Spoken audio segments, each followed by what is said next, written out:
Okay, I already talked a little bit about this in the last video. Actually, not the very last video. That was kind of a review video for graphing. But the video before that, and solving exponential equations and logarithmic equations. And so I'm going to just review a couple things. There's some simplifying that I don't know if I went over. I definitely went over these identities that I'm going to show you here in just a second. But I also want you to remember that you've already done some stuff that's a little bit like this. They're just going to expand on it a little bit. You can look back at the video that's 2 videos ago to help you if you need to. But I do have a little bit of review before I do the problems. So, like for example, for problems 37, 39, and 41, first I'm going to explain a little bit about the information that you're going to need to solve them. And then I'm going to go ahead and solve them. I would like for you to listen to the information and then I think I've misspelled identity all of a sudden. Identity. I think there's a T in there. Pause the video, work the problems out, and then check your work. Same thing go with the equations. First I do a little bit of review. Listen to the review, then try the problems, and after you've tried the problems, then you watch the video that shows how they're done. So here we go with the first part.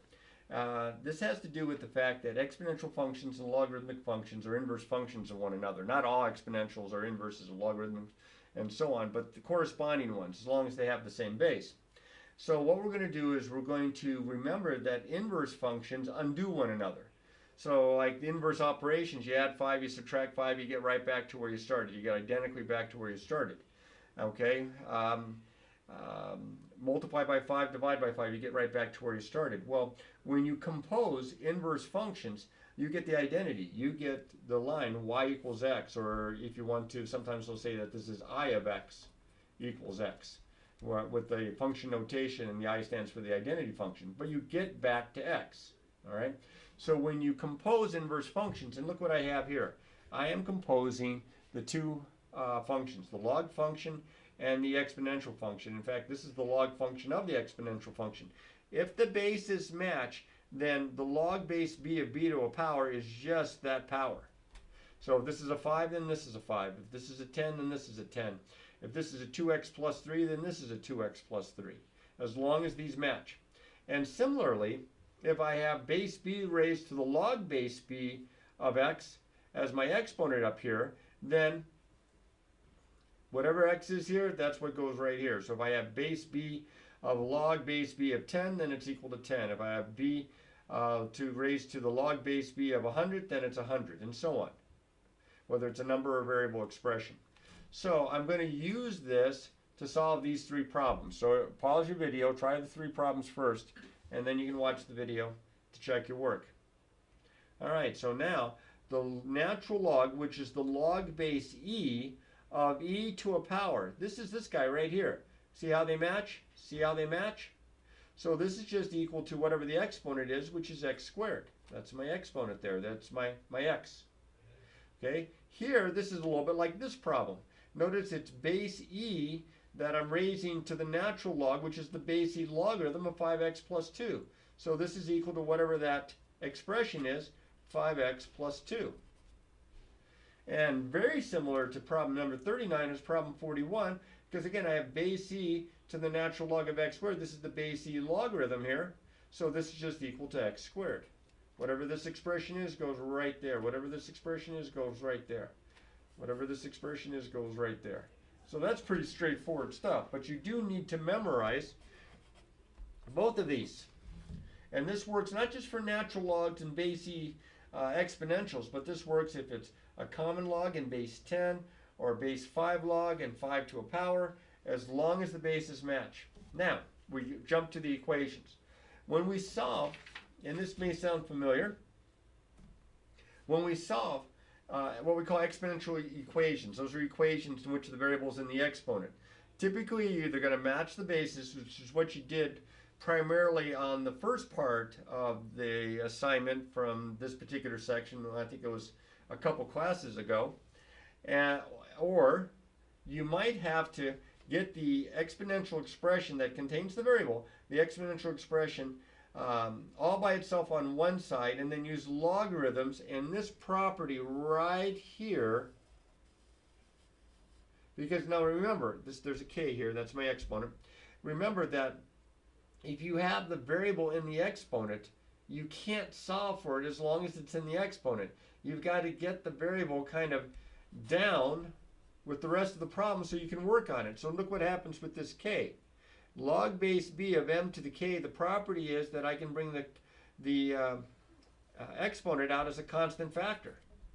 So now it's down where I can get at it. And I can solve now for, and this would probably have the variable, I can solve for my variable. Okay? So I'll show you that with some examples, but first you try the problems and notice that the answers are saying you're going to run, oh, and I did not bring a calculator with me. Holy moly, how could I have not brought a calculator with me? And I'll bet you a quarter there is no calculator. I don't know if I have one here. Let's see if I can find one on my computer. There's one.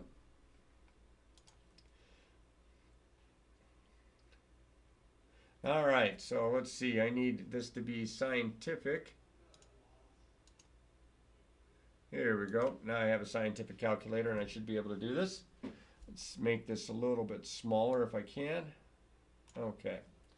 All right, so now what I'm going to do here is I'm either going to match the bases or I'm going to use logarithms. And I cannot match the bases. I cannot write 570 conveniently as 10 to a power. And I can't write 10 as 570 to a power. So this is where I am going to use the logarithm. In fact, this second method here, I don't think you have to use this second method for any of these problems in this assignment. I mean, I might be wrong, but I think that these were primary, excuse me, I just said the second method. This first method is the one that you probably are not going to have to use. You're going to have to use the snot out of the second method here. That's what happens when you rush. Okay, so now, since I can't isolate, or since I can't match the bases, I have to isolate the expression that has the exponential expression here, which is all by itself already on the left side, so work done. So then what I'm going to do is I'm going to take the log of both sides. Now if it's a base 10, I'm going to take the common log of both sides. If it's base e, I'm going to take the natural log of both sides. So again, you should try these problems out before you watch these worked out. So for 43, I'm going to take the common log of both sides. Now remember, if it's a common log, you don't even have to put the 10 down, although for some reason this book does. I am going to take the log of both sides because I know that both of these are positive amounts, and you can take the log of a positive amount. You have a property that says that the log base b of m equals the log base b of n as long as m equals n. And it works the other way around as long as m and n are positive, because you can't take the log of a negative number. So if I start with this, I can get to this. Well, in this case, that's what I've done. I've taken the log of both sides, the common log. Now, this is where we use that inverse property that I mentioned just a second ago, way back here. I said you're going to need to memorize it. See how the bases have to match? This is base 10. The bases match, so I just get the exponent here. Or if you want to, you can think of this as bringing the exponent out in front. That works as well. And then over here, I have to take the log of 570, which I am going to do now on my calculator here. If I can find the log button.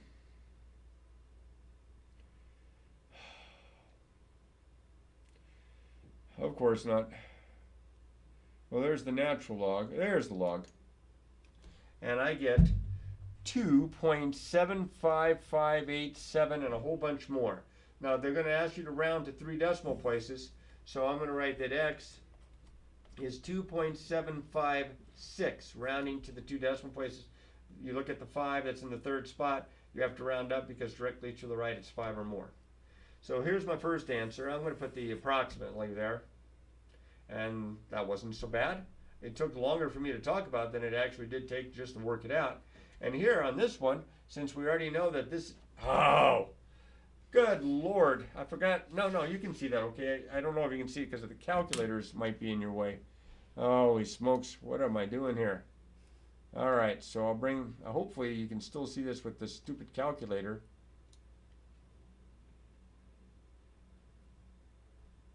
Okay, that's a little bit smaller. There we go. Now, I don't think that calculator covered this up here. Covered up on my computer there, so gave me a fright. All right, now I'm going to take the natural log of both sides. The natural log of e to the x, which of course is just x, equals the natural log of 10. So on my calculator, I'm going to clear, if I can find the C, there it is. I'm going to take 10 and I'm going to take the natural log, which I can't find now. There it is. And I get 2.302585 and so on. So we're going to say that x is approximately 2.303. And there's that answer. Okay, punch this out on your calculator and make sure, because they want these answers rounded to 3 places. All right, next one. Okay, see how the expression with the exponential expression is isolated? That's perfect. Now, it's base 5, so I'm not going to use a base 5 logarithm because I can't punch that in on my calculator. And I think this is a 20 right here. Okay, so what I'm going to do instead is I'm going to use either a common log or a natural log, and I'm just going to use a natural log because there's less things to write down. One less letter there makes the problem work a little bit faster. So I take the common log of both sides, and now I use that property of inverse functions, the one right here. So I'm taking, oh, actually, take that back. Now I use that property. I have got to pay attention to what I'm talking about. Now I use this property right here that allows me to bring the exponent out in front on the logarithm. Here we go. Now I can bring the exponent out in front. So I get the opposite of t over 2. The natural log of 5 is equal to the natural log of 0.20. All right, now I am going to have to deal with this negative and this 2 that's dividing into the t and this natural log of 5. We can do this all in one step, or I can just take it one step at a time, like I could divide both sides by the natural log of 5. And so that gives me now negative t over 2, or the opposite of t over 2 is the same as negative 1/2 t. So I'm going to multiply both sides by negative 2 now. And I get t is approximately, now it's time to get my calculator out again, so let me clear. I'm going to take the natural log of 20, or 0.2, excuse me. And then I am going to divide that by the natural log of 5. And then I'm going to take that and I'm going to multiply it, oops, by negative 2. I have the negative 2 here. I forgot to put the negative here. By negative 2.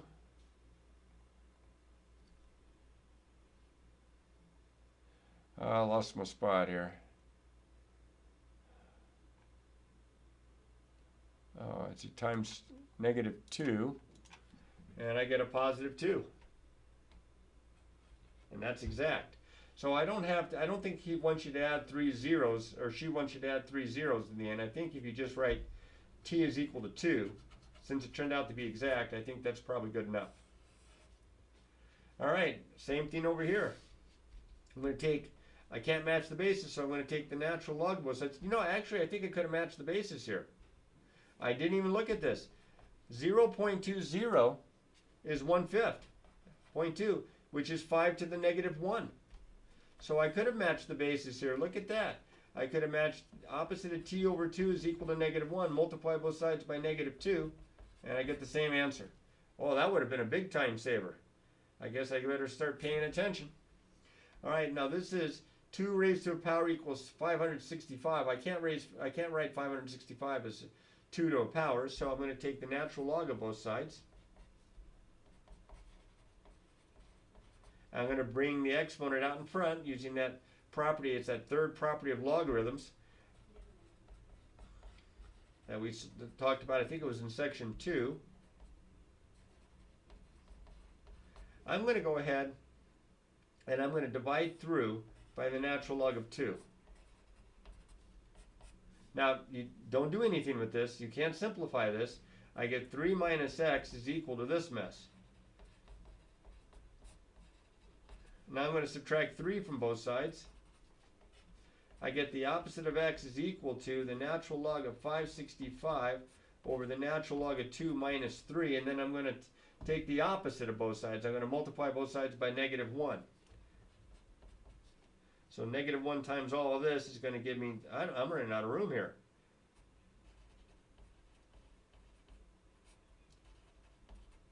Plus 3. going to multiply all of this by -1.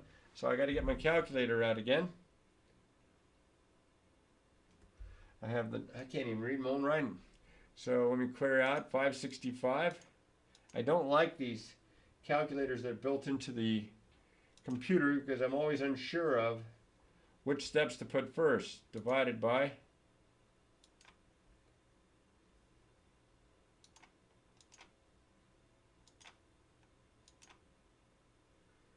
and then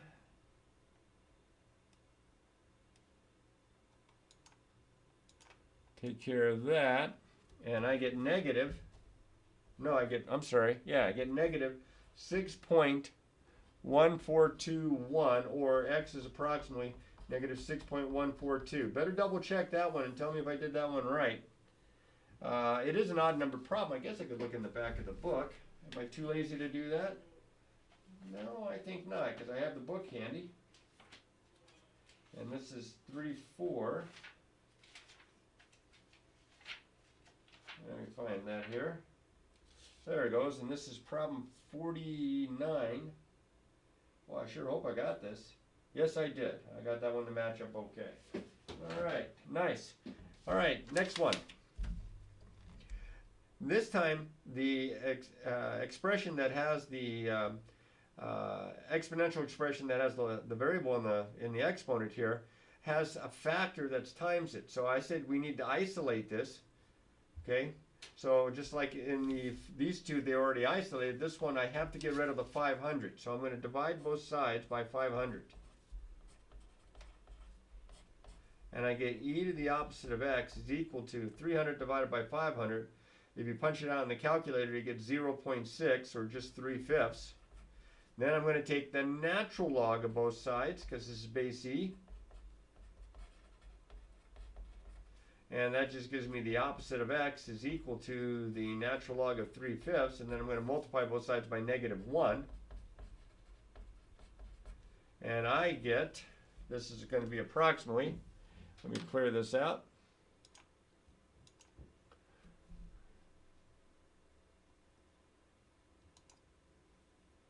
Okay, so let me clear this out here real quick. Hang on.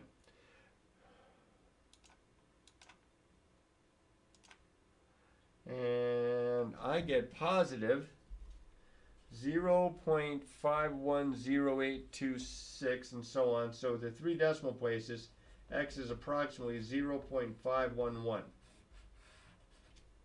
All right, the next guy up also has some stuff next to the exponential expression. I'm going to have to do 2 steps to get it isolated. I'm going to have to first subtract 7 from both sides. I get negative 2e to the x is equal to -2. Then I'm going to divide both sides by -2. And I get e to the x equals 1. Well, I can do this one in my head. E to what power is 1? E to the 0 is 1. Or you can take the natural log of both sides and solve it that way. If you take the natural log of both sides, this is these are inverse operations. The exponent just comes out in front, and that's just 1. And the natural log of 1, of course, is 0. So x equals 0 is your answer for 53. Now, I did one like this a couple days ago or a couple lessons ago in the video, where I had something. It was an exponential equation, but it's kind of set up like a quadratic. You've got 3 terms. This is e to the x squared. E to the 2x's is the same thing as e to the x squared minus 4e to the x minus 5.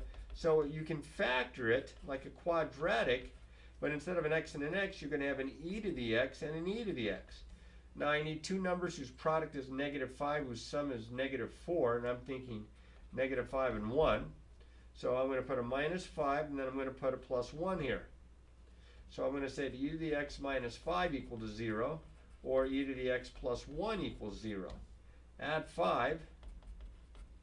Take the natural log of both sides. And this is just x. Natural log of e to the x is just x, and this is the natural log of 5, which I'm going to look up here in just a second. Over here, I'm going to subtract 1 from both sides, and I get e to the x equals -1, and that's impossible, because a positive number raised to a power can't be negative. So now I just have to find the natural log of 5, And that is approximately 1.6094 or 1.609. And that's my only answer. Looked like I was going to have 2 there for a moment. All right, this guy, he's a little bit of a pain. First, you have to isolate this expression here, the exponential expression. So I'm going to divide both sides by 50. And I get 120 minus e to the x over 2 is equal to 120. So now I'm going to subtract 120 from both sides. And I get the opposite of e to the x over 2 is equal to 0. Well, something's not right. How can you take a positive number, raise it to a power, and get 0? So what happens here is that as soon as, even with the negative there, as soon as you see that it's equal to 0, you know there's no solution. So you can write no solution, or you can even write empty set. But it's certainly not going to be any kind of real number that I know of to solve for x there. Even if I was to multiply both sides by -1. Take the natural log of both sides. To bring this out in front. That's not a real number. So there is no solution. There is no real value solution here. Probably the back of the book would say something like no real solution. Okay? All right, and that is it for exponential equations. Now, there were also 2 types of approaches to solve logarithmic equations. Let me minimize my calculator here.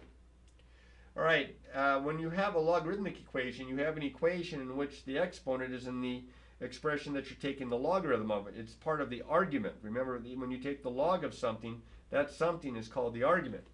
All right, to solve, and that's this is what we're going to be doing today. To solve many kinds of logarithmic equations, you isolate the logarithmic expression, and then you convert it to exponential form, to equivalent exponential form. You may remember I showed you this. Log base b of m is equal to k. The b comes over, forces the k up. The log drops off. You get m equals b to the k. It works in either direction. But once we have this, remember, this is going to have the variable. We solve for the variable. Now the other kind is when you have like the log of something turns out to equal the log of something, then use that equivalence property. The 2 somethings must be equal, but that's not the case in any of the problems that you have to work, at least for today, in this assignment. So this one, and even these 2 down here, they already have the log all by itself on one side. Remember I said you want to isolate the logarithmic expression? Okay, and then we're going to change it. So this is base e. We're just going to bring base e over here, and we're going to have x equals e to the -3, which is 1 over e to the 3rd. Now, if they ask for the exact answer, I would just leave it like this. But it says it wants it to 3 decimal places. So back to my calculator. I've got to find the e control. Let's see if I can find it on this one. I see it. So I am going to plug in. I'm going to just go ahead and.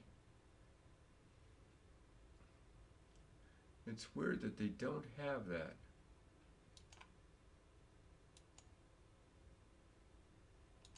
Huh.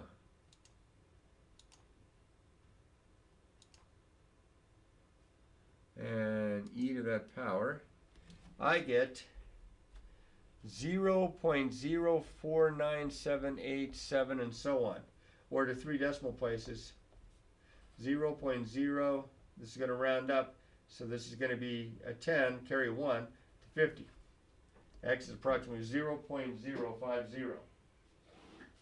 All right, I want to make sure I'm not messing up here. This is problem number 79. And that's exactly how they wrote it in the back of the book. I wanted to make sure I was matching on the number of decimal places, 3 decimal places. Here, I'm going to convert this one, bring the e over. I get x equals e to the 2nd power. So again, I grab my calculator, hit a 2, hit the e to the x. You might have to hit the e to the x, then the 2. And I get x is approximately 7.389056, and so on. So 3 places, that's a 0. My x is approximately 7.389. Right, next one, almost as easy, 1 extra step. This is still base e. Bring it over here. I get 4x equals e to the 2.1, and then I'm just going to divide both sides by 4. I'm going to get the variable by itself. So now I take 2.1 and raise that as the exponent for e, and then I'm going to divide by 4. Should have brought my calculator with me, so I haven't used this silly one on the computer. 1.2915, and so on. And so to the nearest 3 decimal places, x is approximately 1.292. Okay. Very similar here. This is e, bring it over. I get 4x equals e to the first, which is the same as just e, which is about 2.71. So, and then I'm going to divide both sides by 4. And I get 2.718281828459, and so on, so on, so on, divided by 4.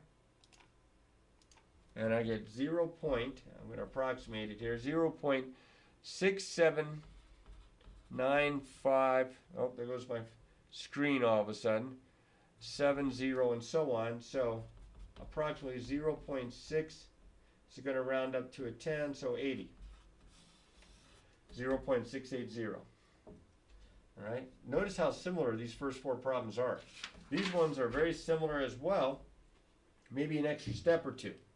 So the next guy up, I have 2 natural log 3x equals 19. I'm going to first isolate this expression. I'm going to divide both sides by 2. I get the natural log of 3x is equal to 9.5. I'm going to, remember this is base e, bring this on over, so I get 3x equals e to the 9.5. Then I'm going to divide by 3. So clear this out. 9.5 is my exponent. It's a pretty healthy sized number, more than 13,000. And then I'm going to divide that by 3. And I get 4,453.242276, or to 3 decimal places, 4,453.242. That's a good sized number. Over here, I'm going to divide both sides by 2. I get the natural log of x is equal to 3.5. This is base e, so I have x is equal to e to the 3.5 power. So 3.5 power for e, 33.1154519, or to 3 decimal places, 33.115, because that's a 4, so you'd round down. 2 to go, or 4 to go, excuse me. Next guy up, this is base 10. Again, it doesn't have, the 10 doesn't have to be there. If it says log without a base written down, it's understood to be 10. So I'm just going to convert this, and I get z minus 3 is equal to 10 squared. Well, that's 100. Z minus 3 is 100. Add 3 to both sides. Wow, look how nice this one turned out to be. I get 103. Let's see if you put the 3 zeros on this one. This is problem 87. Oh, I might have written down, no, excuse me, this is problem 85. Yep, they have exactly 103. They did not add the 3 decimal places. Okay, next guy up. All right, so I have x squared equals 10 to the 6th, which means x squared equals, that's a 10 with, that's a 1 with 6 zeros, that's a million. Take the square root of both sides. And I get x is equal to, now normally we would go plus or minus here. And the square root is 1,000. But does a negative make a mistake if I plug a negative 1,000 in? No, because it gets squared. I can get away with that. That's my answer. So that was kind of neat. I got 2 answers there. Next guy up, I got to divide by 7. So I have the log base 4 of 0.06x is equal to 12 sevenths. Well, I don't know what the log base 4 of this thing is. So I'm going to convert this to exponential form, and I get 0.06 x is equal to 4 to the 12/7 power. Yikes. And then I'm going to divide both sides by 0.06. Good thing the answer's in the back of the book so we can check this. So first things first, I've got to take 4, and I have to raise it to, and I have to use parentheses, 12 divided by 7, other parenthesis, equals, and then I got to divide that by 0.06. And I get 179.453359, or approximately 179.453. One to go. I'm going to divide both sides by 4. This is pretty similar to what we were just doing. So I divide both sides by 4 to isolate the logarithmic expression. I get log base 10 of x minus 6 is equal to 11 over 4, because these 4s will cancel. Then I'm going to write x minus 6 is equal to 10 to the 11/4 power. And then I'm going to add 6 to both sides. And I get x is equal to 10 to the 11/4, whatever that is, plus 6. So again, I got to grab my calculator. 10 raised to the 11/4, so parenthesis 11 divided by 4, and the parenthesis equals plus 6. And I get x is approximately 568.341325, or x is approximately 568.341. You would round down because next to the 1's a 3, and that's my answer. All right. Kind of interesting problems. You can get good at this with a little bit of practice. Okay, you just have to practice and make sure that you ask questions when you're unsure. All right, so I'm going to give you that same advice. Practice these and make sure that you know how to show your work properly. And also, if you have questions, ask me. I'll be happy to help. Practice, practice, practice.